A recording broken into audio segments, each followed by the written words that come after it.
चलिए अब सीधे देहरादून का रुख कर लेते हैं, जहां पर मुख्यमंत्री पुष्कर से धामी सभा को संबोधित कर रहे हैं। आज विश्व पटल पर खेलों के क्षेत्र में भी भारत का लगातार मान बढ़ रहा है।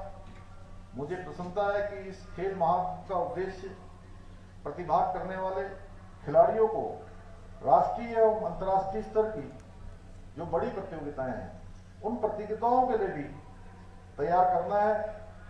हमारे प्रदेश में होने वाले आगामी 38वें राष्ट्रीय खेल उत्तराखंड की खेल प्रतिभाओं के लिए, उनके विकास के लिए, उनके संवर्धन के लिए एक मील का पत्थर साबित होंगे। प्यारे खिलाड़ियों, 38वें राष्ट्रीय खेलों के आयोजन के लिए हमने अनेकों प्रकार से पहले ही, क्योंकि जब हमें ये था कि इसकी मेजबानी करनी है तो अनेक प्रकार की हमने तैयारियां पहले से ही प्रारंभ कर दी थी, जिसके अंतर्गत राष्ट्रीय खेल सचिवालय का गठन किया गया है, जिससे इन खेलों का बेहतर तरीके से इसका संचालन हो सके, जो व्यवस्था है उनको संचालित करने में आसानी हो, एक मंच पर सारी मॉनिटरिंग हो। प्यारे खिलाड़ियों, हमारे सामने दो लक्ष्य हैं। पहला लक्ष्य है कि उत्तराखंड में जो आयोजित होने वाले राष्ट्रीय खेलों को पूरी तरह से सफल और ऐतिहासिक बनाया जाए। दूसरा लक्ष्य है इन खेलों में आप सबकी प्रतिभा भी पूरे भारत के सामने आए और उत्तराखंड का प्रदर्शन श्रेष्ठ हो, यानी कि जो प्रदर्शन अभी हुआ है उससे और आगे जाकर, उससे और उत्कृष्ट करके हम सबको दिखाना है। मैंने खेल विभाग से अपेक्षा की है, उनको लक्ष्य भी दिया है कि इस बार हम उत्तराखंड को टॉप 10 में लाने का प्रयास करें, ताकि अगली बार हम शीर्ष स्थान पर पहुंच सकें। प्यारे खिलाड़ियों, आज हमारे देश के यशस्वी प्रधानमंत्री आदरणीय मोदी जी के नेतृत्व में भारत हर क्षेत्र में आगे बढ़ रहा है। भारत विश्व गुरु के पद पर आरूढ़ होने के लिए अपने कदम आगे बढ़ा रहा है। हर क्षेत्र में आज भारत का मान सम्मान बढ़ रहा है। खेलों का क्षेत्र भी इससे अछूता नहीं है। खेलों को लेकर पहले देश में इस तरह का माहौल था कि सभी लोग ये कहते थे कि हमारा 140 करोड़ की जनसंख्या का देश, पर खेलों में हमारा वो प्रदर्शन नहीं आ पाता था जिसकी देशवासी हमसे अपेक्षा करते थे। आज आदरणीय प्रधानमंत्री मोदी जी के नेतृत्व में इस धारणा को भी बदल कर रख दिया गया है।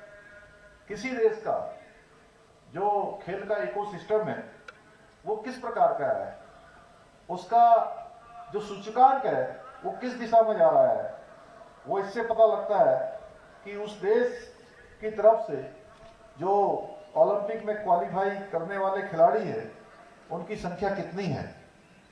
2012 में लंदन में हुए ओलंपिक के लिए भारत के 83 एथलीट ने क्वालिफाई किया था और मोदी जी की सरकार आने के बाद 2 ओलंपिक, रियो दी जेनेरियो 2016 और टोक्यो 2020 ओलंपिक के लिए क्रमशः 117 और 126 खिलाड़ियों ने क्वालिफाई किया है। आज हमारे प्रधानमंत्री जी के दिशा निर्देशन में जो अनेकों प्रयास खेल के क्षेत्र में किए जा रहे हैं, उन ठोस प्रयासों का नतीजा है कि भारत ने हाल ही में चीन में संपन्न हुए एशियाई खेलों में रिकॉर्ड 107 पदक जीते हैं। अब आदरणीय प्रधानमंत्री जी के मार्गदर्शन में नए जोश के साथ भारत 2030 में, युवा ओलंपिक 2036 में ओलंपिक खेलों की मेजबानी के लिए भी तैयार है। आदरणीय मोदी जी के नेतृत्व में खेलों का बजट पहले के मुकाबले 3 गुना हो चुका है। आज मैं अपने प्यारे खिलाड़ियों से कहना चाहता हूं कि हम गांव से लेकर शहर तक के युवा खिलाड़ियों के लिए एक अभिनव, एक नए प्रकार का प्रयोग कर रहे हैं। हरिद्वार में जो फ्लाईओवर बने हैं, आप लोग जब हरिद्वार से गुजरते होंगे तो आपने देखा होगा, बड़ा फ्लाईओवर वहां पर बन गया है। इसके नीचे जो खाली जगह पड़ी हुई है उसको भी हम उपयोग में लाएंगे। हम यहाँ badminton court, basketball court, open gym उसके नीचे बनाने जा रहे हैं, जिससे कि उस जगह का भी सही प्रकार से